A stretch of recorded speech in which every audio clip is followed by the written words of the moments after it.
महात्मा फुले यांच्या जीवनावर आधारित चित्रपटावरून सध्या वाद निर्माण झाल्याचं पाहायला मिळतंय।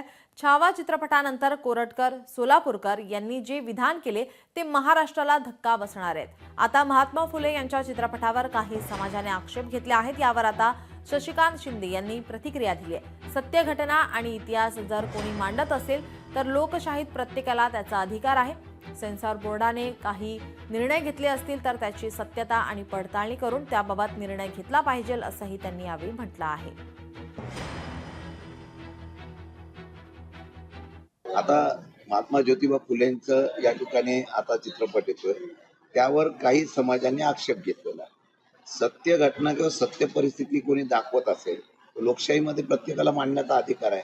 अशी जर बंधनं आली तर मला वाटतं ते योग्य आहे ना। आणि सेन्सॉरशिपने त्या बाबतीमध्ये काही निर्णय घेतले असतील तर त्यामध्ये सत्यता आणि याची पडताळणी करून निर्णय घेणं गरजेचं आहे। सत्ता आहे म्हणून काही मुद्दे मांडण्यासाठी बंदी येत असेल तर ते मला वाटतं चुकीचं आहे। लोकशाही मराठी ऐका, पहा, जागरूक रहा।